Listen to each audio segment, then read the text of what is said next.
چھٹی جماعت کے نصاب میں شامل کتاب اپنی زبان کا پہلا سبق لے کر آپ کی خدمت میں حاضر ہوں۔ اس سبق کا عنوان ہے مٹی کا دیا۔ یہ اردو کے بہت ہی مشہور ادیب خواجہ الطاف حسین حالی کی لکھی ہوئی نظم ہے، جو انہوں نے مٹی کا دیا کے عنوان سے لکھی ہے۔ چلیے ہم اسے شروع کرتے ہیں اور دیکھتے ہیں کہ انہوں نے کیا لکھا ہے۔ جھٹ پٹے کے وقت گھر سے ایک مٹی کا دیا، ایک بڑھیا نے سرے راہ لا کے روشن کر دیا۔ یعنی جھٹ پٹے کا وقت شام کا وقت، شام کے وقت مٹی کا ایک دیا گھر سے لا کر بڑھیا نے راہ پر رکھ دیا، راستے پر رکھ دیا۔ کیوں رکھا؟ تاکہ رہگیر اور پردیسی کہیں ٹھوکر نہ کھائیں، راہ سے آساں گزر جائے ہر ایک چھوٹا بڑا۔ یہ سبب تھا جو بڑھیا نے دیا گھر سے راستے پر لا کر رکھا۔ یہ دیا بہتر ہے ان جھاڑوں سے اور فانوس سے۔ جھاڑوں کا معنی ہے ایک خاص قسم کا شیشے کا شمعدان، جس کے اندر چراغ یا جس کے اندر موم بتی وغیرہ رکھ کر کے یا پھر کچھ اور جلا کر کے روشنی کے لیے اسے استعمال کیا جاتا ہے۔ یہ دیا بہتر ہے ان جھاڑوں سے اور فانوس سے۔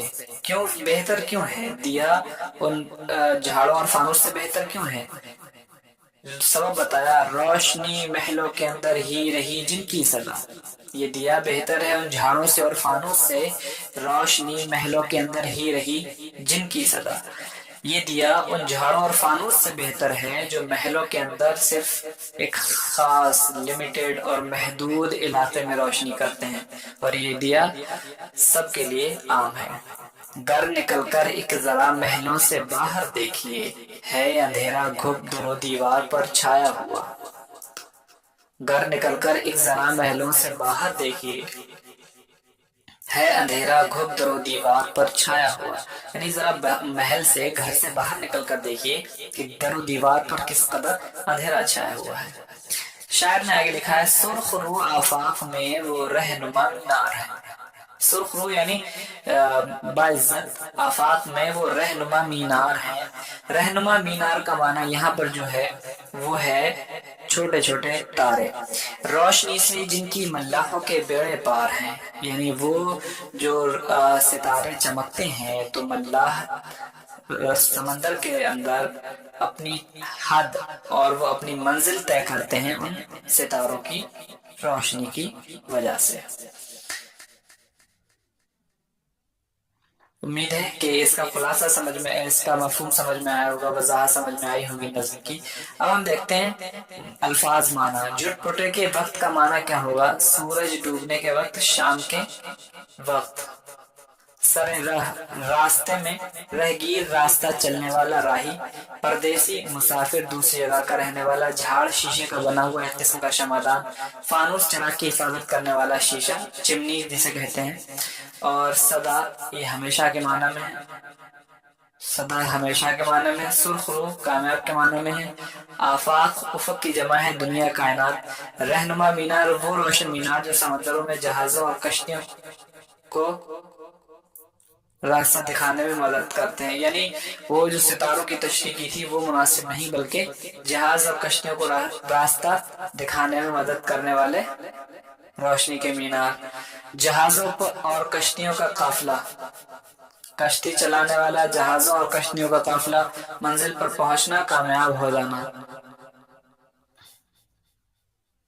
یہ کس کا معنی ہے؟ یہ ہے ملاح کا معنی کشتی چلانے والا، اور بیڑے کا معنی جہازوں کشتیوں کا قافلہ۔ بیڑا پار ہونا، منزل پر پہنچنا، کامیاب ہونا۔ تو یہ الفاظ معنی تھے۔ اب ہم دیکھتے ہیں، سوچیے اور بتائیے، بڑھیا نے مٹی کا دیا کس وقت روشن کیا؟ تو جواب میں ہم لکھیں گے، بڑھیا نے مٹی کا دیا جھٹ پٹے وقت، یعنی جھٹ پٹے کے وقت رکھا۔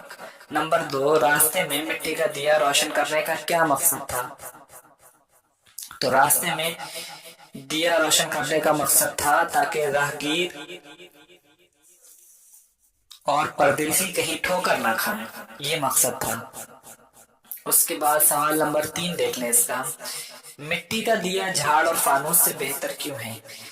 مٹی کا دیا جھاڑ اور فانوس سے اس لیے بہتر ہے کہ جھاڑ اور فانوس کی روشنی ہمیشہ گھر کے اندر ہی رہتی ہے، جبکہ دیا دوسروں کو بھی فائدہ پہنچاتا ہے۔ محلوں کے باہر اندھیرا ہونے سے شہر کی کیا مراد ہے؟ ہم گھروں کو تو روشن کر لیتے ہیں لیکن عام راستوں کی فکر نہیں کرتے جن سے اپنے پرائے سبھی گزرتے ہیں، یعنی ہم ان راستوں کی خبر نہیں کرتے، ان عام راستوں کی خبر نہیں کرتے جن سے ہر ایک گزرتا ہے، بلکہ ہم اپنے گھروں میں اچھے سے روشنی کر لیتے ہیں۔ دوسروں کی بھلائی کے لیے ہم کیا کیا کام کر سکتے ہیں؟ دوسروں کی بھلائی کے لیے ہم کھانا، گھر، کپڑے فراہم کر سکتے ہیں، ساتھ ہی ساتھ روشنی، پانی اور رہنمائی بھی کر سکتے ہیں۔ روشنی، پانی دینے کے بعد ہم انہیں فراہمی کس چیز کی؟ رہنمائی کی فراہمی بھی کر سکتے ہیں، یعنی ان کی رہنمائی کر سکتے ہیں۔ تو اس طرح سے یہ مشق مکمل ہوئی۔ اب ان لفظوں کے متضاد لکھیے۔ متضاد کیا ہے؟ آسان لفظ، یہ ان لفظوں کے متضاد لکھنا ہے۔ آسان جو لفظ لکھا ہوا ہے اس کا معنی، اس کا مخالف جو ہوگا، الٹا جو ہوگا وہ کیا ہوگا؟ مشکل۔ اور بہتر کا کیا ہوگا؟ بدتر۔ روشنی کا تاریکی، محل کا جو مخالف ہوگا اس کا، محل کا ہوگا راستہ، اندھیرا اجالا۔ تو اس طرح سے ہم انہیں مکمل کر سکتے ہیں۔ مصرے مکمل کیجیے۔ مصرے کیسے مکمل کرنا ہے؟ جھٹ پٹے کے وقت آپ کو لکھنا ہے، جھٹ پٹے کے وقت گھر سے ایک مٹی کا دیا لا کر، گھر سے ایک مٹی کا دیا تاکہ رہگیر اور مسافر کہیں ٹھوکر نہ کھائیں۔ تو دوسرے والے میں ہم مسافر لکھیں گے۔ تیسرا والا، راہ سے گزر جائے ہر ایک چھوٹا بڑا، آسان گزر جائے، روشنی سے جن کی ملاحوں کے بیڑے پار ہیں۔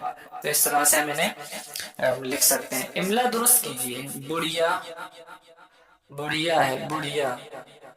آسان سواد سے نہیں ہوگا، سین سے ہوگا۔ فانوس سواد سے نہیں، سین سے ہے۔ پردیسی سین سے ہے، سواد سے نہیں ہے۔ محلوں، یہ چھوٹا ہے استعمال کیا گیا ہے، بلکہ بڑا خا لکھیں گے ہم، محلوں۔ بہتر تو سے نہیں ہے، تے سے ہے۔ سرخ سین سے ہے، سواد سے نہیں ہے۔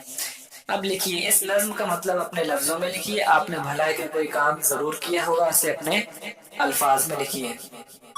تو اس لفظ کا مطلب اپنے لفظوں میں لکھیے۔ یہ دیکھ لیں ہم اس کو کہ آپ کس طریقے سے اس نظم کا مطلب اپنے لفظوں میں لکھیں گے۔ آپ دو طریقے سے لکھ سکتے ہیں، یا تو بہت طویل یعنی بہت لانگ لکھ سکتے ہیں، اور دوسرا بہت مختصر۔ تو مختصر میں آپ کس طریقے سے لکھیں گے؟ نظم کا مطلب یہ ہے کہ شاعر نے ایک بہت چھوٹی سی مثال دے کر کے، دیے کی مثال دے کر کے ہمیں سمجھانے کی کوشش کی ہے کہ ہمیں دوسروں کے کام آتے رہنا چاہیے۔ دوسروں کے کام آنے کے لیے ضروری نہیں کہ ہمیں بہت قیمتی کوئی چیز خرچ کرنا ہوگی، بلکہ ہم بہت معمولی سے دام میں یا بہت سے کم وقت میں ہم دوسروں کی کیا کر سکتے ہیں؟ دوسروں کے لیے بھلائی کا کام کر سکتے ہیں۔ اور اس میں صرف ہمیں اپنے بارے میں سوچنے کی ضرورت نہیں ہے کہ ہم صرف اپنے بارے میں ہی سوچ رہے ہیں، بلکہ غیروں کی بھلائی کا بھی ہم خیال رکھیں۔ تو اس طرح سے آپ اسے مکمل کر سکتے ہیں۔ امید ہے کہ یہ سبق آپ کو سمجھ میں آ گیا ہوگا۔ کسی بھی طرح کی کوئی دقت پیش آتی تو کمنٹ باکس میں ضرور پوچھیں۔ ملتے ہیں آپ سے اگلی ویڈیو میں۔ اللہ حافظ۔